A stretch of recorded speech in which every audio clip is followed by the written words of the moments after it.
Brothers and sisters, dobrodošli, welcome. It's my pleasure, and in case you don't know, my name is Barry Lituchy, I think everyone knows. It's my pleasure to welcome you to the 13th Annual Days of Jasenovac commemoration ceremonies, co-sponsored by the Jasenovac Research Institute and St. Sava's Serbian Orthodox Church under the auspices of the Holy Synod of Bishops of the Serbian Orthodox Church. We have for you tonight, again, a very fine program. We are honored to have with us tonight the Consul General of Serbia, Ms. Mira Jovanović-Ratković, and this year's keynote speaker, our special guest, Mira Jovanović-Ratković, who is a historian who will be speaking today about Jasenovac, the Ustache and today's Croatia. Okay, thank you. That was a late-minute change to our title. Before I introduce the speakers and before we proceed, I would like to hand over the microphone to our dear friend, Father Djokan Majstorovic, who would also like to welcome you tonight. Father Djokan. Good evening. It is my distinguished pleasure and joy to welcome you. Each year we have different number of people attending. Whatever it is, we like and we are committed to remember the people who gave their lives because they were different by race, by religion or so, and we are here to voice equality and respect for all differences among the people.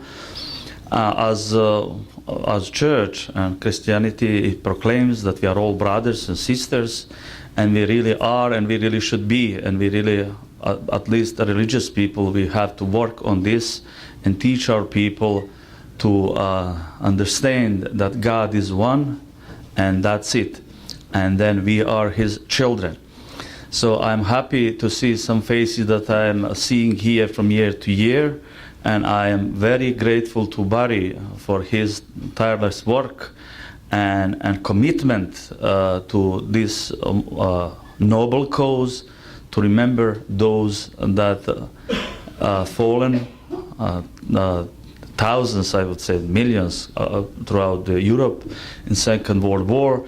Unfortunately, things are repeating today, and those people who killed all these innocent people are now being glorified through some states and some not individuals, but groups rather, throughout Croatia. Ukraine, you heard lately, it's awakening fascistic, movements and so. So we are in minority. With God, always is minority, but we believe God is with us, and we will prevail. And I just once again want to commend all of you who came here to share this evening with us. I am very happy to see our General Counsel, Mira Jovanović-Ratković. She is everywhere present, wherever it's, a need arrives, she comes over to visit, to participate, to help. And thank you very much, gospođa Živković, za vaš neumoran rad. And we would like to have you here another term, if at all is possible. God bless you. Let me finish the first one. Anyway, God bless you all. God bless our dear guest, keynote speaker, Mira Jovanović. We met here. We talked a lot, and she already visited a little bit city first time, and she is impressed, and I hope she comes back again. And I'm sure you will be enjoying her presentation, because she already told me a few things that what she's going to be about, and it's nowadays like situation, old time and new time, but it's actually the same time with Ustache. Okay, thank you. He is always at every at every struggle of the Serbian people and can always be counted on. And without him, none of this would be possible. So we are very indebted to Father Djokan. And as you know, 4 days ago was the 69th anniversary of the breakout of the remaining prisoners at Jasenovac, and we remember that day because the poor remaining victims and prisoners were struggling, fighting without weapons against machine guns and rifles to fight the fascists, giving up their lives in vast numbers, and for what? Really for us, so that one of them even could tell the story, could tell what happened at Jasenovac. And of course, when we say Jasenovac, we are not just talking about the camp Jasenovac, which is one of the largest death camps in all of the Holocaust, in the whole history of the Holocaust, but we're talking about all of the other camps. There were at least 30 other camps in the independent state of Croatia during 1941, 1945, and none of them as terrible as Jasenovac, perhaps, but we remember all the victims, and not just the Serbian, Jewish, and Roma victims who were victims because of their identity and their nationality, but also those who were anti-fascists who perished and who shared the same graves with our relatives. Anyway, I want to now I want to give the floor over to our Consul General, Mira Jovanović. Please welcome her.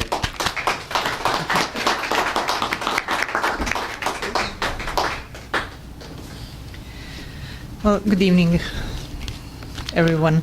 Thank you so much for this most kind introduction that I had. I'm really happy to be again here. This is my third year in a row participating in this very important commemoration, and of course I'm here not because of not only because of the victims, but because of us, and on the first place because of future generation. We have to repeat and repeat every year, and to commemorate and to remember to those people who perished during the Second World War in Jasenovac. Let me just read what I find in archives, and I think it's very appropriate for tonight. I find that in November 1945, after inspecting the Jasenovac, that camp, with the evidence still very fresh,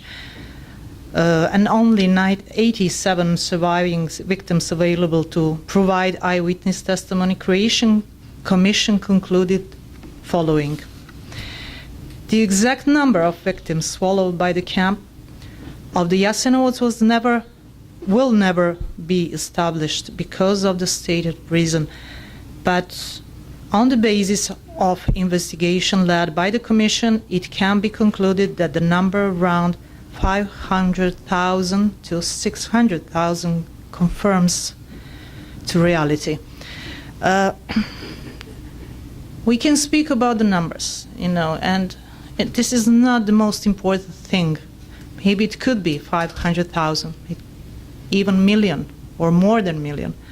But it is the matter of cruelty, lack of faith to God and Christianity and humanity, let's say. And I was thinking, well, maybe it will be good that we invited my colleague from the Croatia tonight because of the topic, even though maybe they will never accept this invitation, but this is something that we should think maybe for the next year. Thank you for having me.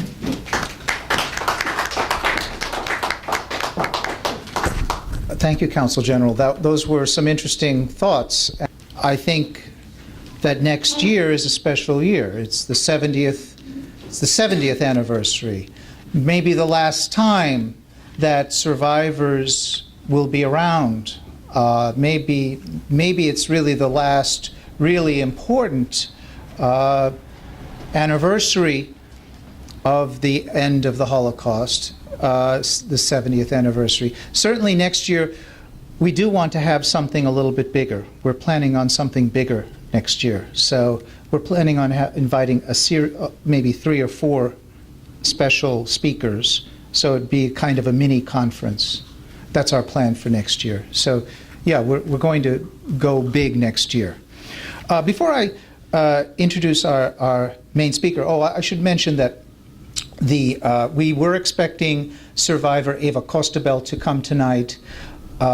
She is not feeling well enough, though, to speak tonight. So she is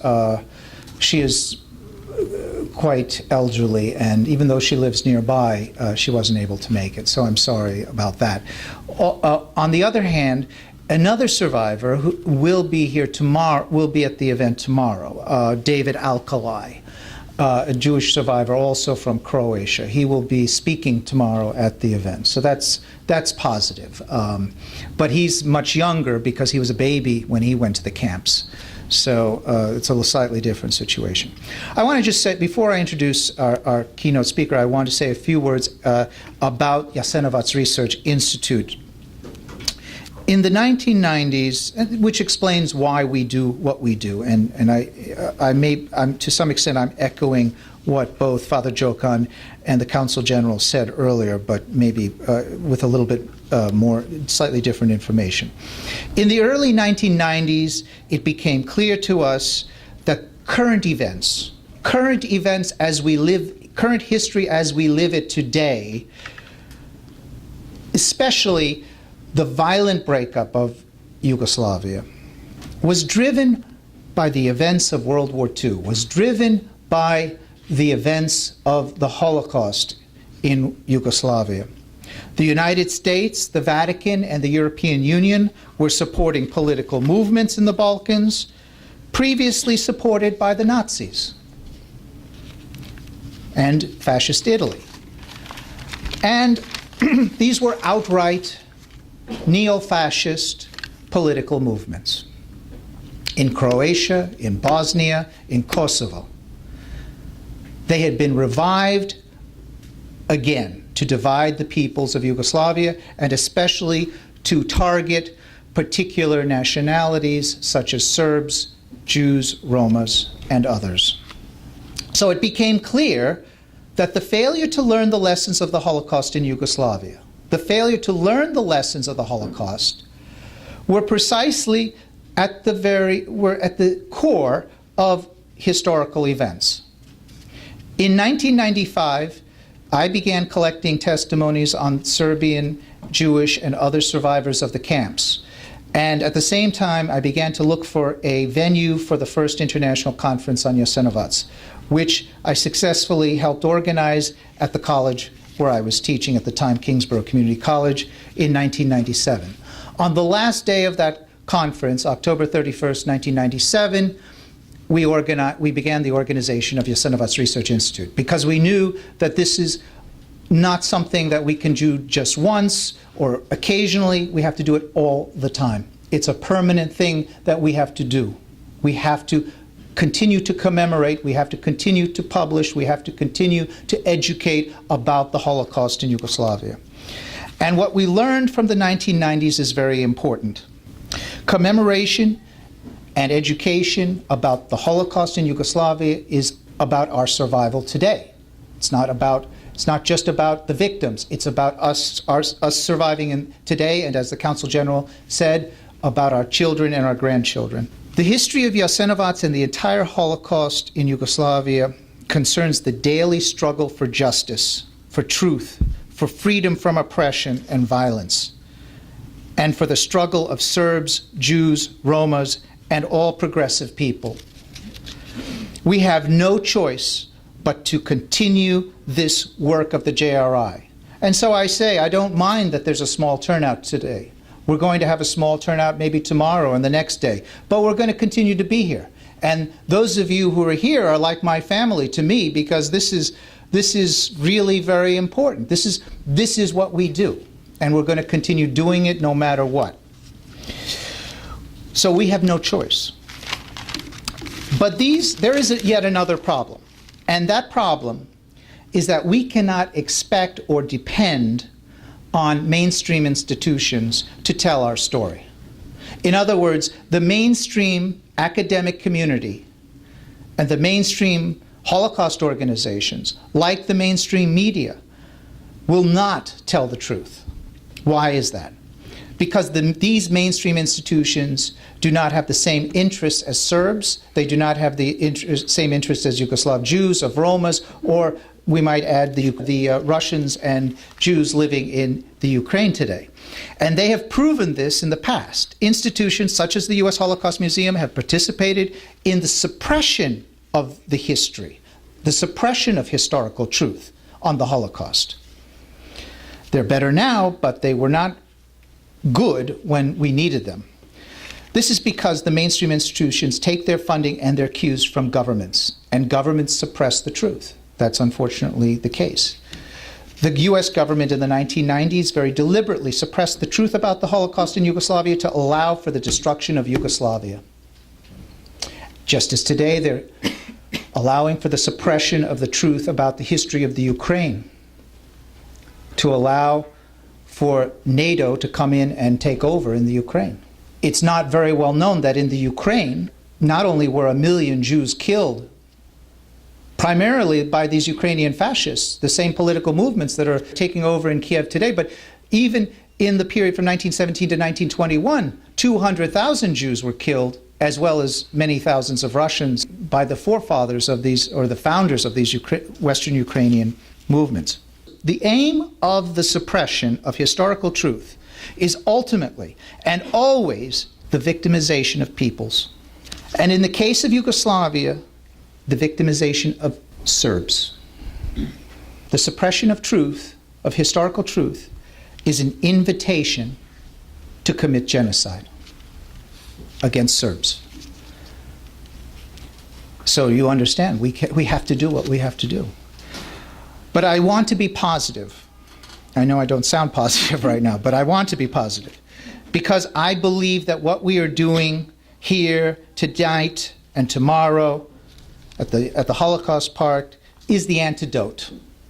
We are providing the antidote to this problem. The recovery of historical truth, the recovery of memory, and the tragic experience of the triple genocide against Serbs, Jews, and Romas by the Croatian fascists. This recovery is the only way forward for our survival, and I hope for a reconciliation even with Croatia. 4 days ago was the 69th anniversary. On that cold and rainy April morning in 1945, most of those who broke out died. They were waiting to be murdered anyway.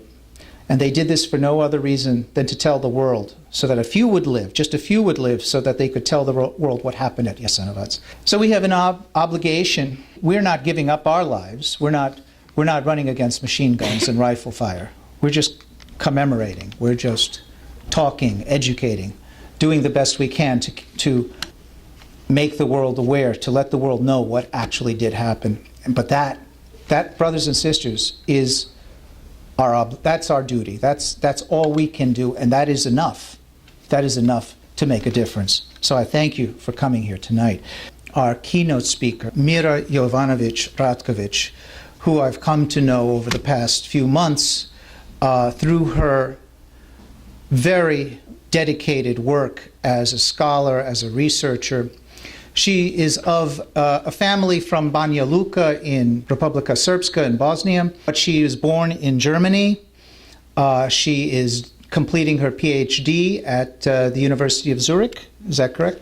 She is writing her PhD dissertation on the history of the Ustache and Croatian fascist movement.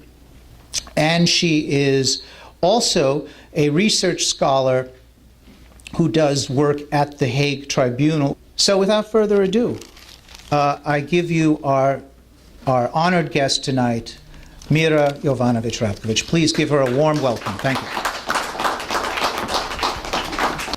Well, thank you to the organizers, the Jasenovac Research Institute and the Serbian Orthodox Church for the invitation, and thank you that you are here tonight to hear also something which I have prepared. My theme will be Ustache and today's Croatia, and we will go first to what happened after the World War II. And this is Croatia did not go through a de-Ustachization. So what I mean by de-Ustachization is the same thing like Germany went through a denazification. This did not happen to Croatia because Croatia was under the mantle of brotherhood and unity in the Yugoslav state, and there was no possibility of really a denazification or de-Ustachization. Moreover, the socialist official memory focused after the Second World War on brotherhood and unity, and with the victory of the socialist revolution, the national question was to them solved. So the building and shaping of memory of the war 41 to 45 was about revolution victims and revolutionary events and battles. The building of memorials on places of important war events started in 1952, and up to 1961 we had already in whole Yugoslavia 14,402 monuments, but not in Jasenovac. The Jasenovac Memorial was built in 1966 and opened. The victims were anti-fascist, and the perpetrators at the monuments were called as fascist terror. So the minimalization was only to a political category. First time that at an official event the victims were named what they were was in 1990 by Bogić Bogićević, and I quote, "Because they belonged to a different nation, to a different faith, because of different political attitudes." The numbers of the victims states that it is a mass genocide of Serbs, Jews, Roma, and members of developed humanistic attitudes on Croats, Muslims, and others. This number witnesses of the amount and deepness of the historical tragedy. But how looks it now in today's Croatia? Here we see that when Gotovina and Markac, so the Croatian generals Gotovina and Markac were acquitted in November 2012. They were released and people were awaiting them on the Ban Jelačić Square in November 2012. Although they were responsible for the military Croatian Operation Storm.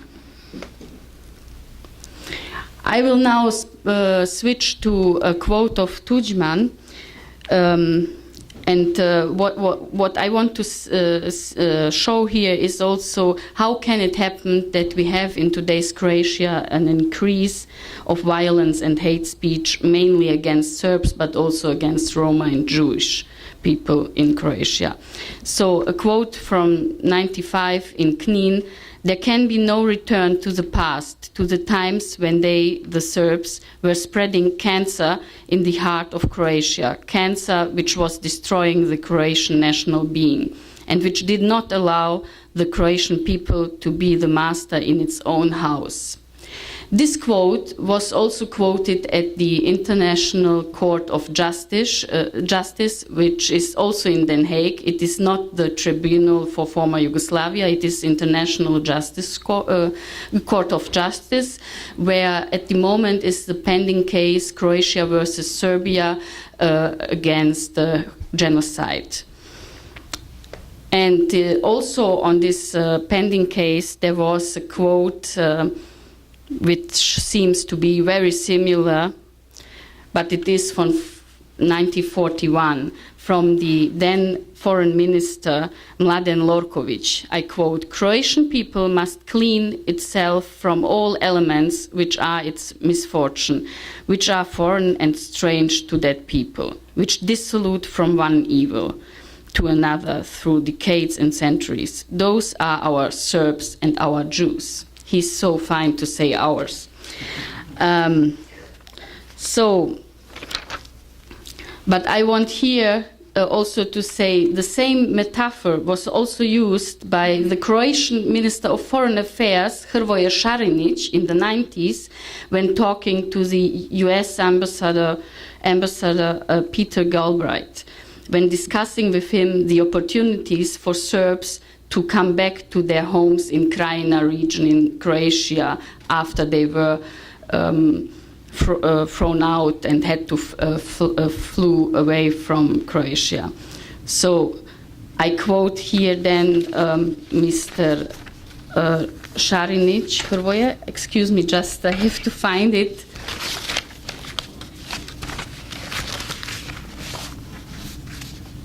No, I cannot find it. It is not here. Sorry.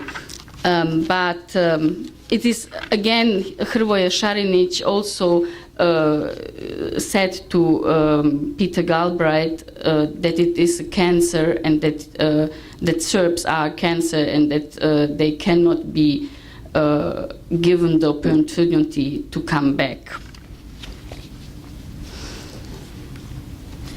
I found it now here in my notes. "We cannot accept them to come back. They are a cancer in the stomach of Croatia." This was the quote.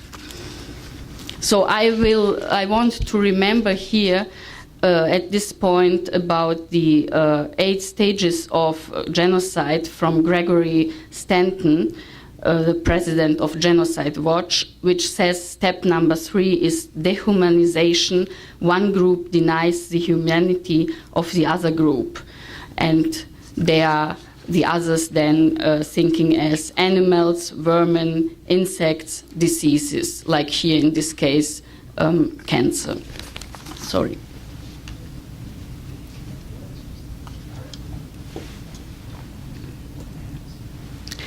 Now I want to come to an event last year, 2013, in Novi Grad Dvor on the Una River. So at the border on the bridge, it happened on 5th August 2013 when people wanted to commemorate the Serbian victims of the Operation Storm. One man named Ibrahim Sofic, who is also US citizen and Croatian citizen, asked the officer, "What does this cattle want here?" By cattle he meant the people, and among them I have also been there. He meant us who wanted to commemorate Serbian civilian victims which were coming from Croatia in 1995 and saved their lives through this. But some of them also in Dvor on Una River, there was also 9 people in a school which were killed, and at the moment still we don't know who killed them.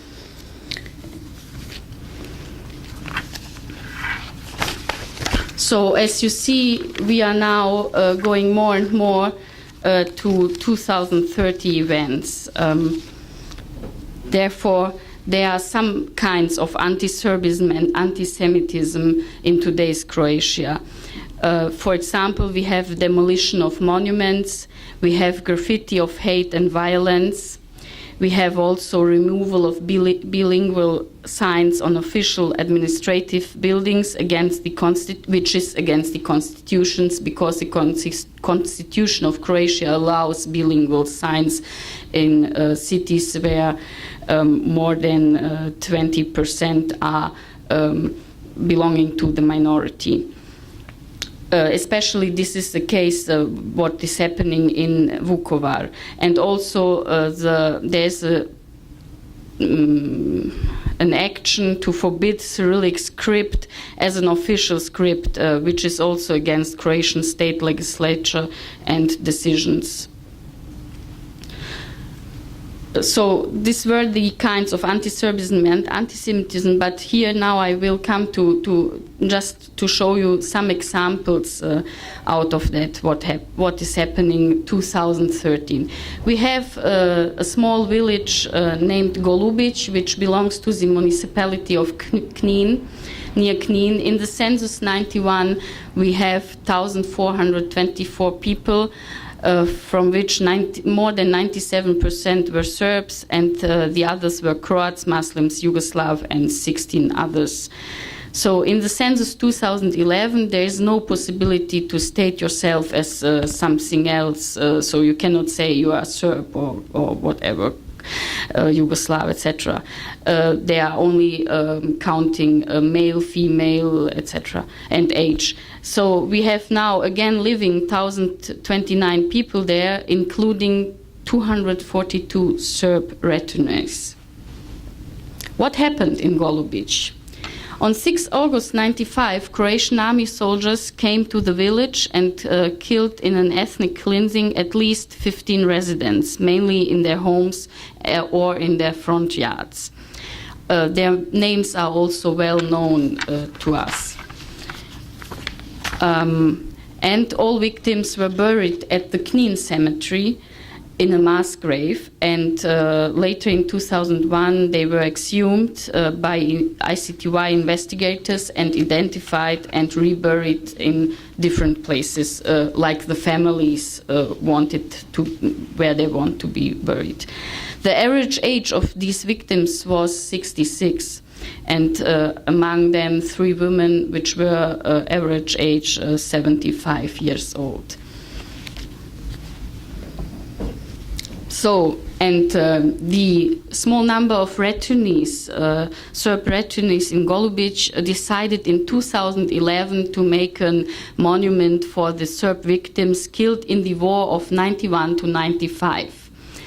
We have on this plate from 2011, we have all the names on it, and saying also Serb victims killed in the war 91 to 95.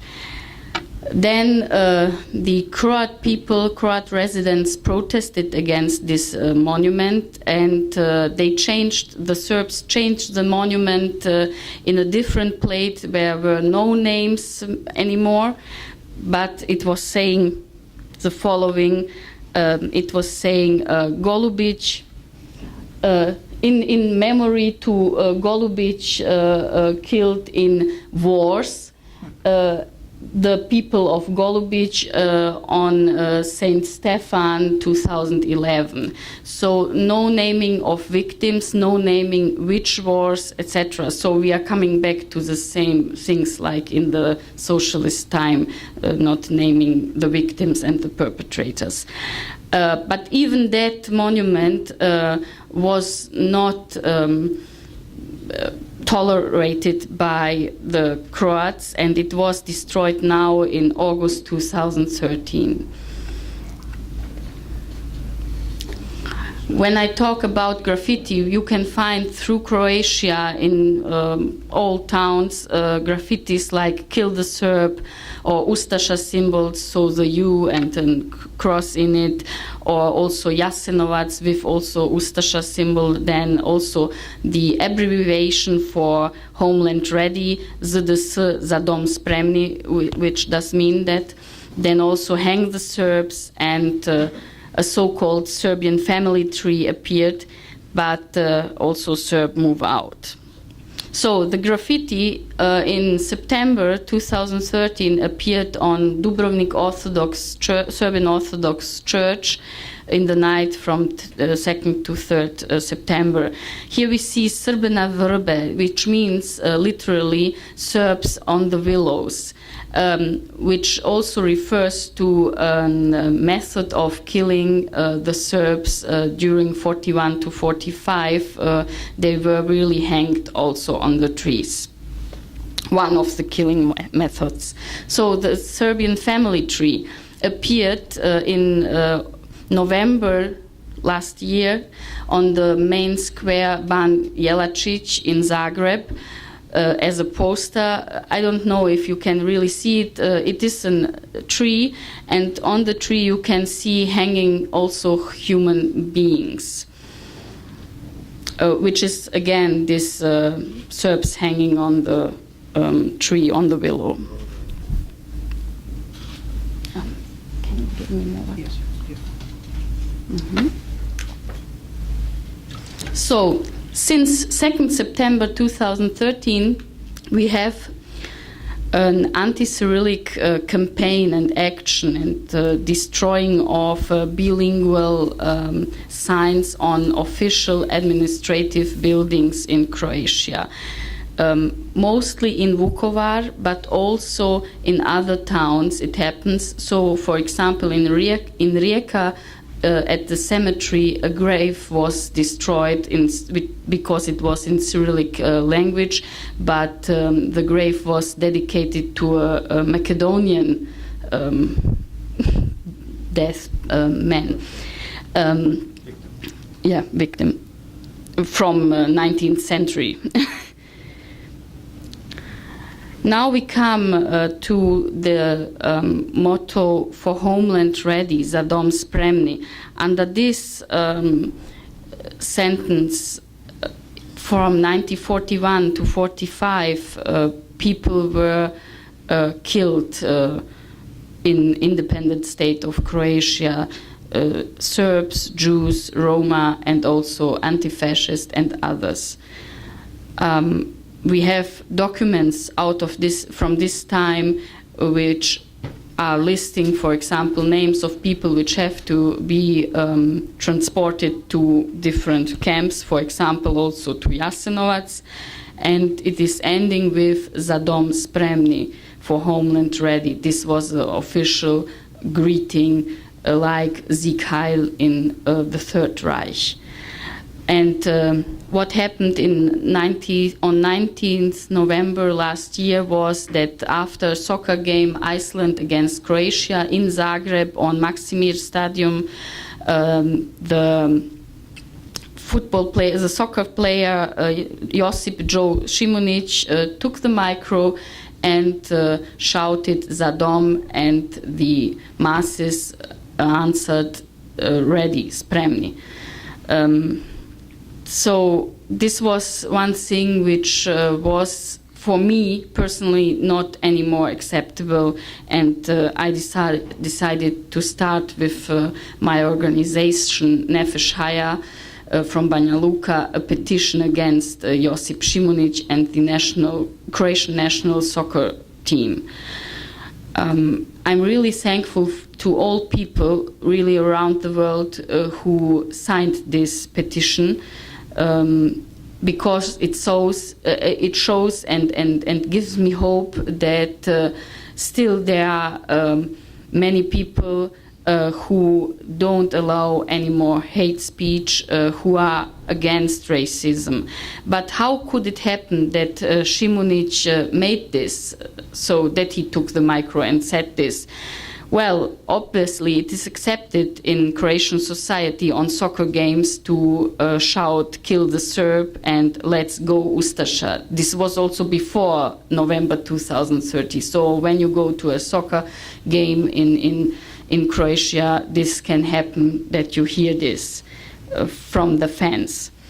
Šimunić and the national team was sentenced by the FIFA.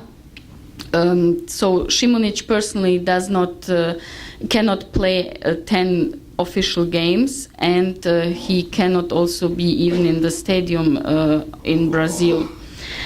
And the sentence to the national team and to Šimunić also is also a financial payment they have to pay, together 100,000 francs. But Šimunić is for me only a product of a constant maintenance and spreading of anti-Serbism in Croatia through the decades since Croatia became Republic of Croatia. So the Ustache ideology lived on after Second World War, in and out of Croatia. So in Croatia, it lived obviously in the private surrounding of family tradition, so telling what is happening, etc. And out of Croatia, they are really very good organized, especially in Germany and also in the USA and in Australia. Moreover, during the 90s, people from the exile, from USA, from Australia, came back to Croatia. For example, Gojko Šušak, who was former Minister of Defense in Tudjman's regime. The Croatian soldiers and volunteers and veterans now of the 90s war, they are also very in this Ustaša ideology, and they are those who are now in Vukovar trying to make to forbid the Cyrillic, the use of Cyrillic script at all in Croatia. There is the phenomenon of Mark Perković-Thompson, which is a Croatian songwriter and singer. And Mark Perković-Thompson, these days, he should have had a concert in Berlin, but it is stopped. So it had to be on Saturday, 26th, so today, or nowadays night in Europe. The next concert is announced for 3rd May in Essen, which is also a town in Germany, and we hope that it will be again stopped. We are working on this, a small group of activists. And also there's another phenomenon, and this is Bleiburg, and especially the visit of state officials to Bleiburg. Bleiburg is a small city in Austria where the Ustaša flew away after the Second World War. They flew out, reached that point, and they were thrown back from the British Allied soldiers. And then there was a battle between the partisans and the Ustaša people. There were also civilians flying away. But in Bleiburg, what is happening is commemorating the Bleiburg victims. Bleiburg victims, for me, every victim is a victim, no matter who he is. But what is really happening in Bleiburg is that there are Ustaša uniforms wearing people around. But what is especially shocking to me is the fact that there are small children wearing Ustaša uniforms, so they are raising up and educated in a manner to have this in mind from childhood to then when they becoming adults also think in this Ustaša ideology way. A colleague of mine was in Bleiburg incognito. He was Austrian, and he made pictures from this, and this is really shocking, this young people educated in Ustaša ideology. And remember, also state officials from Croatia are coming to this event. We see here flags which are also from the Ustaša movement. So, what are now the latest events? In April 2014, we have a start of boycott of Serbian shops in Vukovar. In the internet forum appeared a list of 25 shops which are run by Serbs, and please go not to these shops to buy or to have a service for car or whatever. So those small number of people who returned to Vukovar are now under pressure because the small incomes they are receiving will be stopped for sure by this boycott action. It remembers me also of boycotting Jewish shops in the 30s.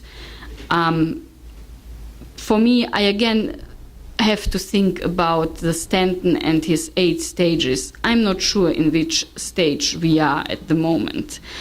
So also on 25th March, again, a bilingual sign was torn down in Vukovar for I don't know which time. So the whole year, last year, it started in September and it is going onward.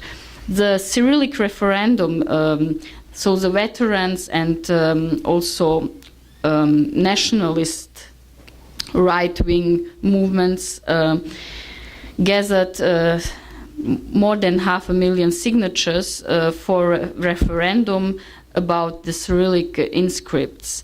And the decision has to be made by the government now. It is up to the government if there will be a referendum or not. But the pressure on the government is really very high because the extremists have a high influence on the society, on a broad range of numbers of society. And I'm not sure if the government can resist this pressure. But another form of, apart from destruction, graffitis, etc., is to me oblivion. It is on the example of the cemetery of Mirogoj in Zagreb.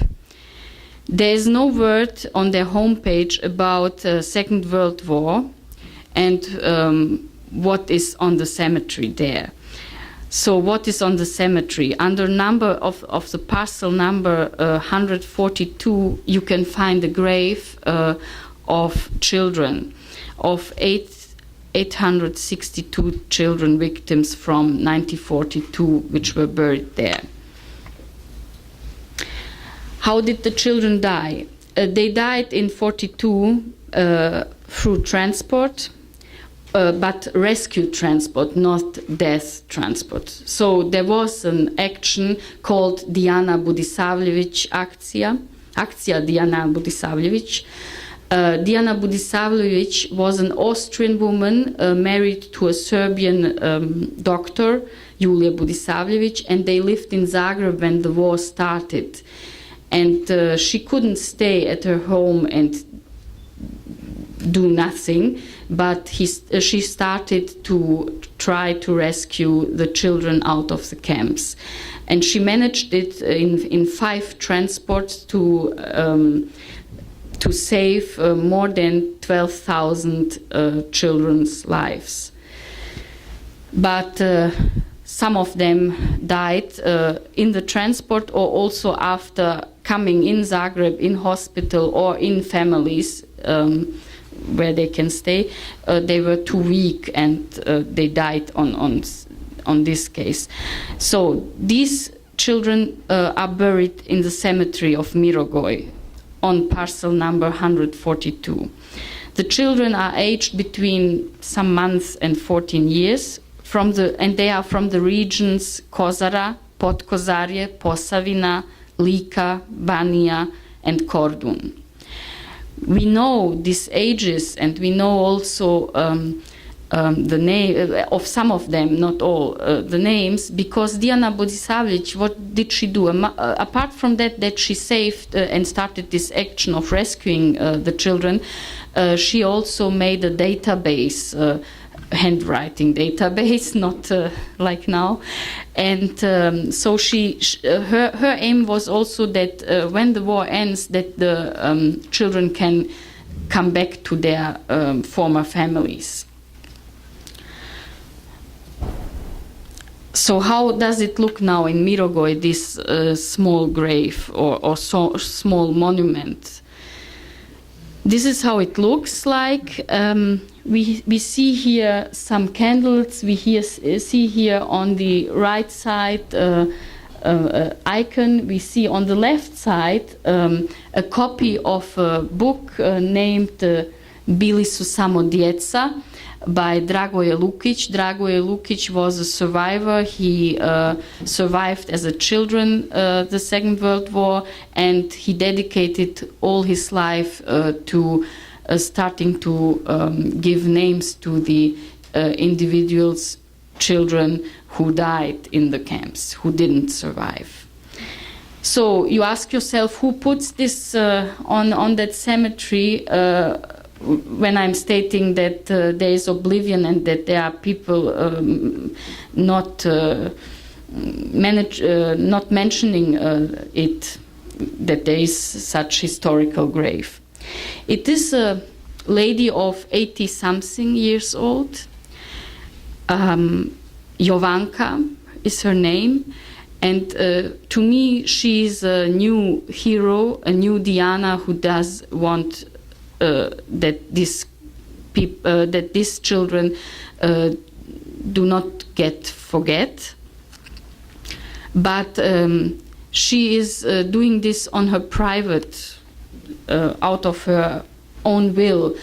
So from time to time, when she's feeling well, when she's okay, she's going to that place and is putting out all these plants thing because of the plants. Can you switch back to the other? Because as you see, there are plants around, and if nobody takes care of this place, it will just the nature will take it over.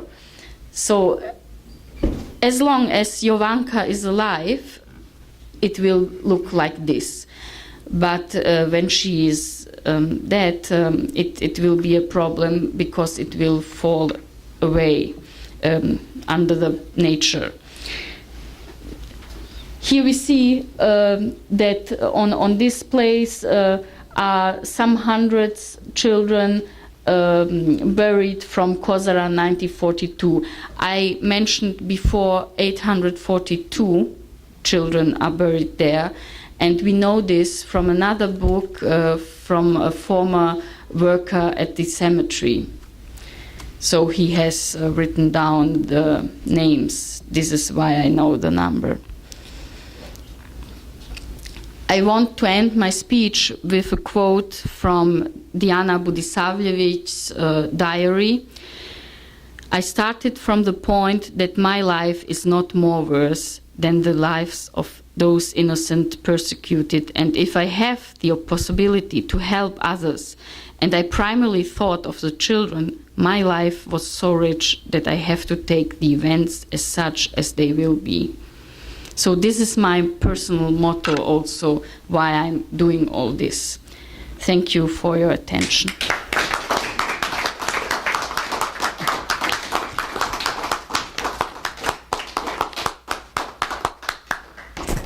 Thank you so much, Mira. That was a very powerful presentation.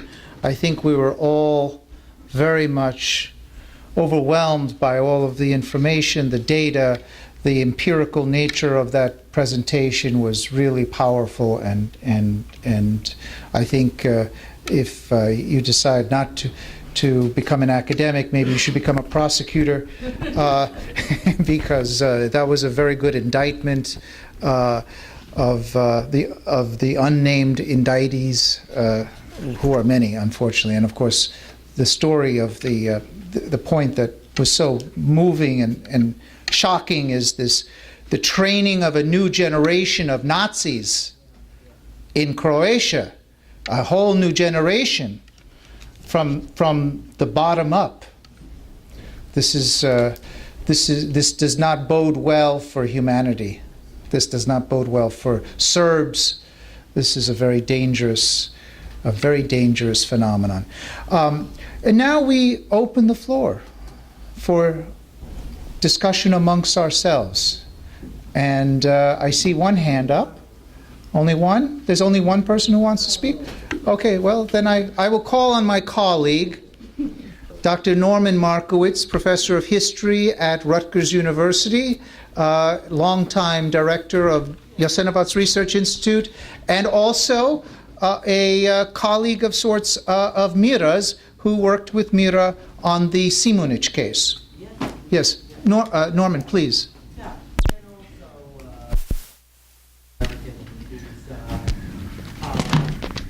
some of his relatives were murdered by German fascists in the large ghetto town of Pinsk. But more importantly, as I was listening to you, I was thinking of something that an American woman, who was a distinguished woman, the publisher of Nation, a woman named Frida Kirchway, said about people like this in the late 1930s. She called them midget Hitlers. Midget Hitlers. They are not the big Hitlers of the world. They exist to persecute their own people, largely because powerful nations empower them. Empower them. The people you have dealt with are the midget Hitlers of today. Now, there are laws in Europe against hate speech, hate crimes, Holocaust denial. There are even, in a more limited way, laws against this in the United States. Sanctions have been taken against racist regimes, like the South African regime. What I think we should be doing, through all the influence that we have in the world, is to bring this to the people who are empowering these people in Europe, in the European Union, and in the United States, and to begin to demand that capital be withdrawn, sanctions be directed.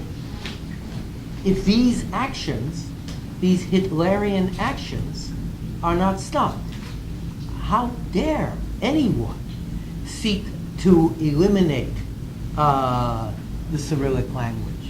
How dare they? These are criminal acts by midget.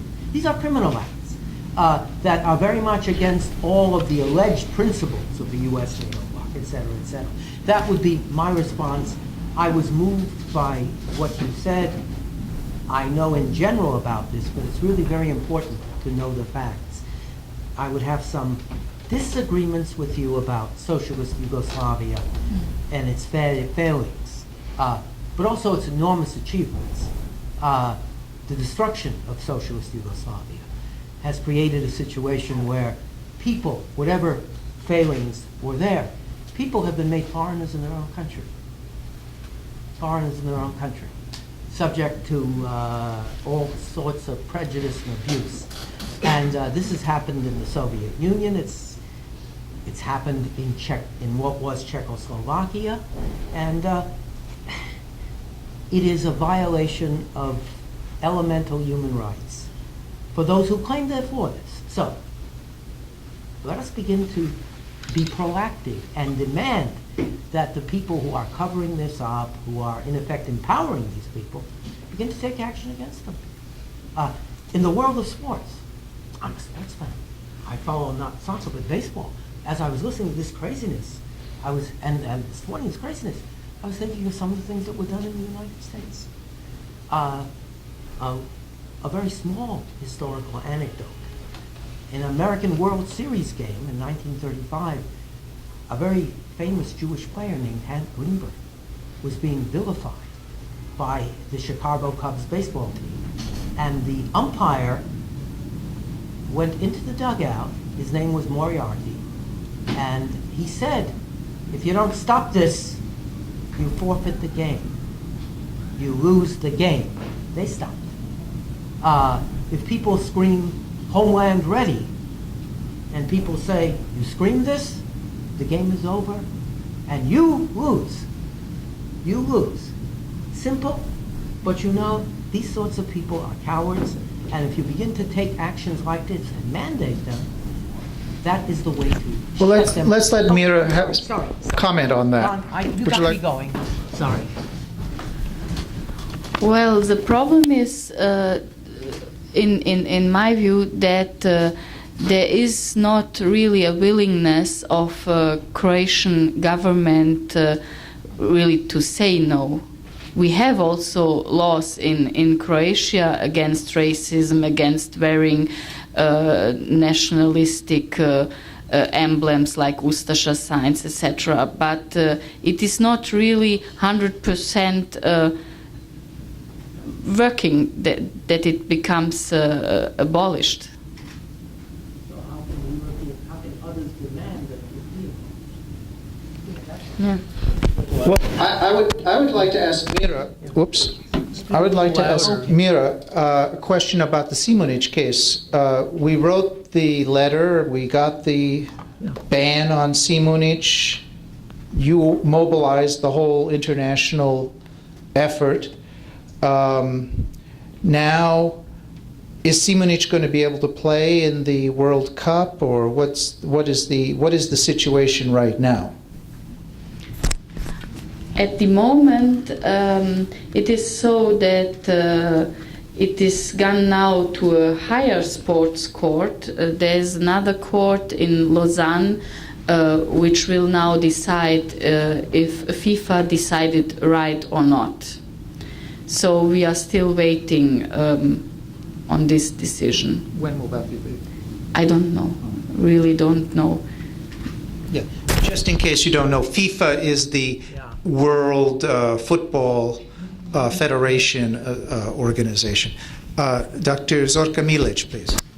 Mira, did I understand that you were born in Germany? Yeah, Therefore, you went to school in Germany? yeah. Do the history books cover anything about the Holocaust, or let alone your sentiments? The last, In Germany. In Germany, Yeah. do the history books at all reflect the Holocaust and your sentiments? they reflect the Holocaust and the Third Reich, but not Jasenovac, unfortunately. So it is part of school textbooks, history school textbooks, and also some of the schools are going to concentration camps like Dachau or Buchenwald. But it is up to the teachers if they decide to go with their class to some concentration camp or not, or memorial nowadays, former concentration camp.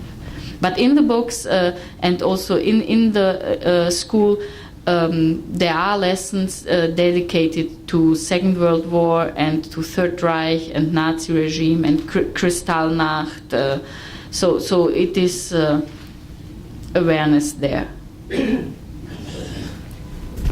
of course, in Croatia, they do not have this. Although supposedly the OSCE, I think, is supposed to be forcing them to do it, but I don't think that they've done it, because even at the Jasenovac so-called museum in Croatia, they don't even explain who the actual perpetrators are, as I understand it.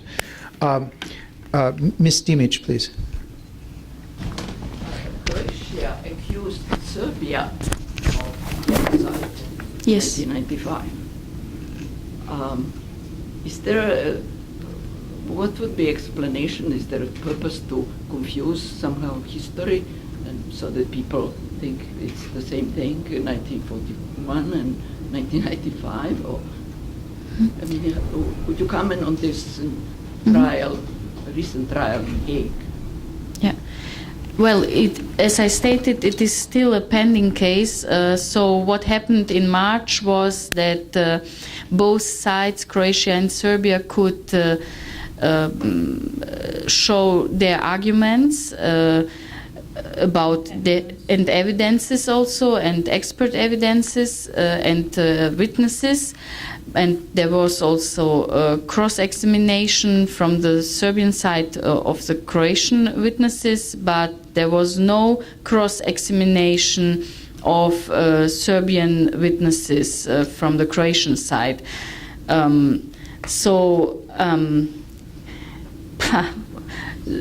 Croatia handed in this process, started this process in summer 1999. We have at that moment a weak Serbian state after the NATO bombing of Serbia, which just was finished in this summer 1999. So thinking that we have a weak state on the other side made Croatia to start this case. and they are only taking the part of 91. So Croatian victims in 91, not until 95. The Serbian side is claiming also especially claiming that there was if there was any genocide from 91 to 95, it was in 95 in August when the Croatian military operation Storm took place. So we will see.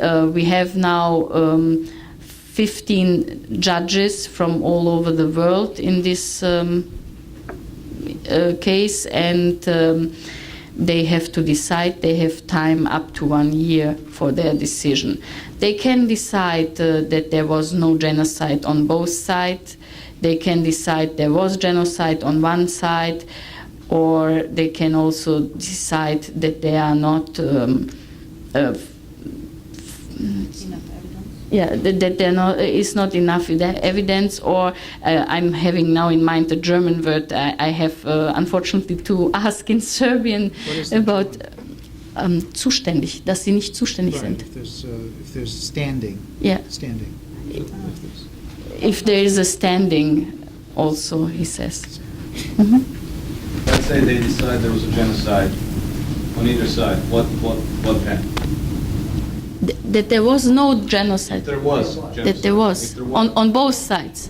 It doesn't matter. What as long as the answer is yes on one or both sides. What then? What's going to be the next step? Well, it is about reparations. That's it. Right? Then, yeah. For sure, it is about reparations. Then we'll start another process about this reparation thing. Do you want to add? And probably marking the whole nation as the Genocidal, right? genocidal. Okay. I mean, it's too tough topic. Yeah. We will see what will going to happen. But Right. it's too tough because, we had a chance each side to ban the accusation. And we never do anything about it. So on the first place, the official position of Serbia was to offer the hand for, reconciliation. So the Croatia never accepted. This is actually the reason, I think. But on the other hand, Serbs from the Krajina are very thankful that this case is taking place now at the International Court of Justice, because this is the only possibility for Krajina Serbs that they can have their situation, that it gets known to the world, to the people. And in case when they say it is no genocide, they have at least to tell what it is when 250 people are expelled from their homes, over 250,000 people, 250,000 people, when almost 2,000 people, 1,900 something people are killed during a short time from 4th August to 9th August. What is then this in 1995 happened? What happened there? Was it a massacre? Was it what was it when it was not genocide? So the court has to make a definition of things. To name it. Yeah, to name it. Yeah, this is a good word. Name it. I know there's a couple more questions in the audience, but I wanted to ask Mira also about the state of academic research on the Holocaust in Yugoslavia in Germany, because I learned, or I heard, that there were some recent dissertations and books published about Jasenovac and the Holocaust in Yugoslavia. Well, I think you are referring to a dissertation 2 years ago, 2012, from Alexander Korb, who is now at some university in United Kingdom. working and researching. Alexander Korb wrote his dissertation about, not about genocide and Holocaust. He's naming it massive massacres. So it is only local massive massacres which happened 41 to 45. Jasenovac was a local thing. And also, one of his main points is that it was not organized by the state, that it was not organized by the Catholic Church in Croatia, but we know that there were priests, Catholic priests, which also handmade worked at Jasenovac's concentration camp, like Fra Majstorović. And what wonderful German institution granted this PhD?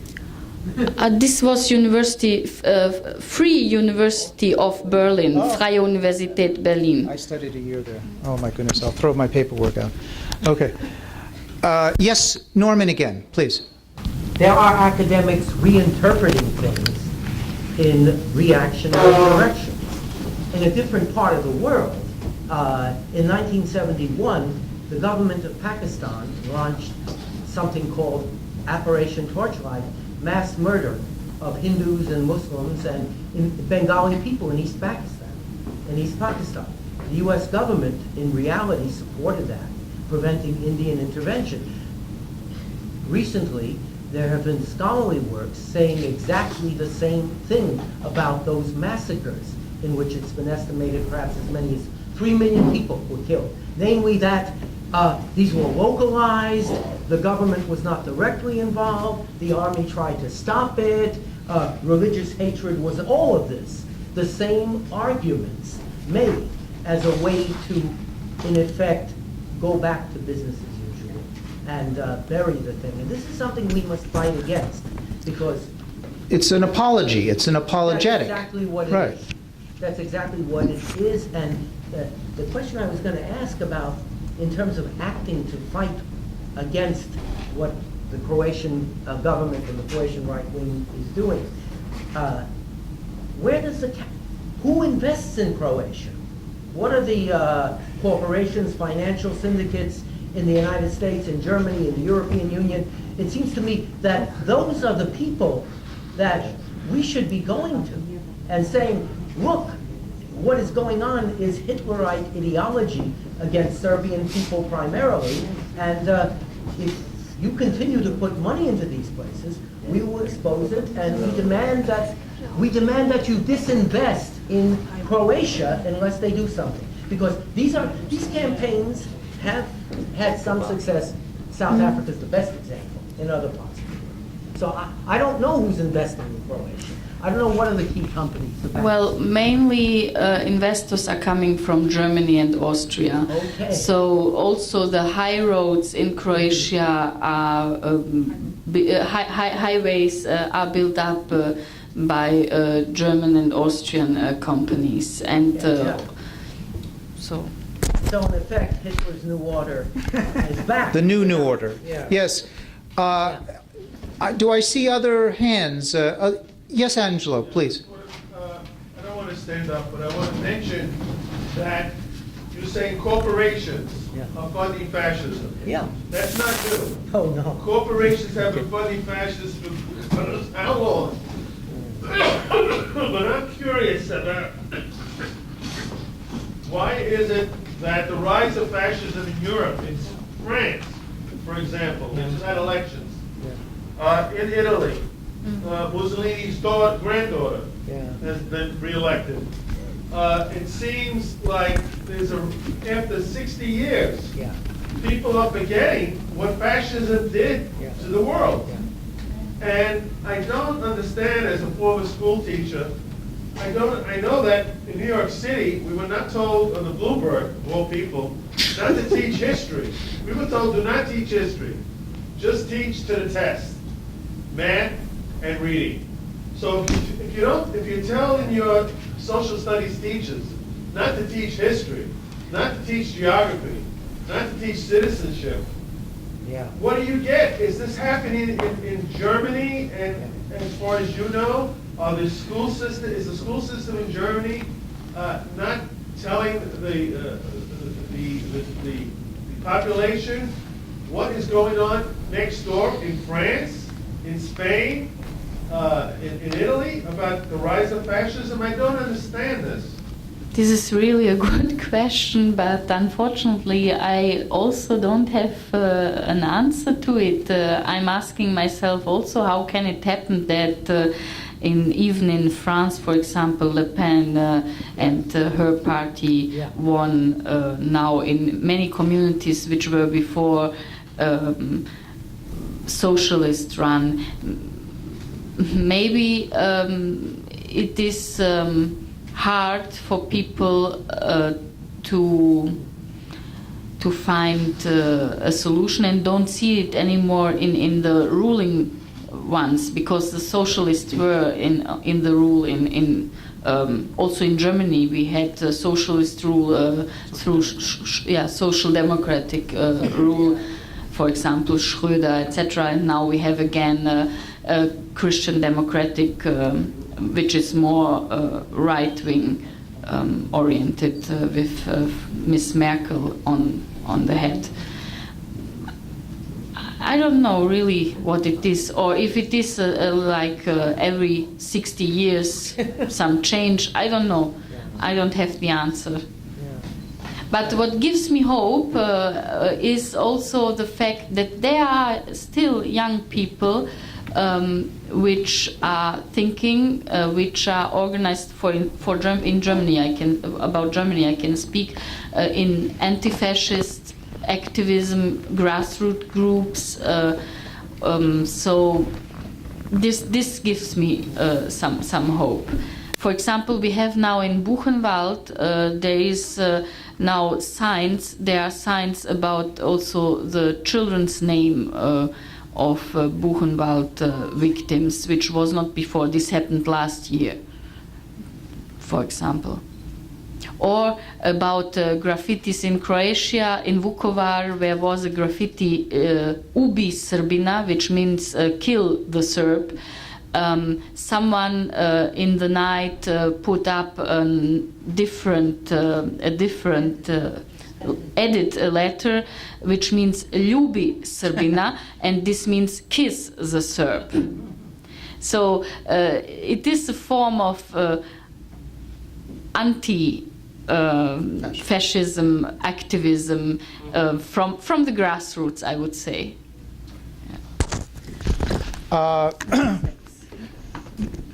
Brothers and sisters, I think we've come to the end of our program tonight, but I want to thank you all for coming tonight, and I hope to see you tomorrow. If you can't come tomorrow, then hopefully other people will take your place, because we certainly need more people.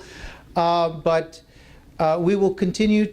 Next year, we're going to have a very big event, and we're looking forward to that. And also, if we do not have your emails or your current email address or current telephone numbers, please let's exchange that information so that we can be more closely in touch. And I thank you so much for coming, and thank you very much. And thank you to our wonderful speaker, Mira Jovanović-Ratković. Please give her a warm thank you.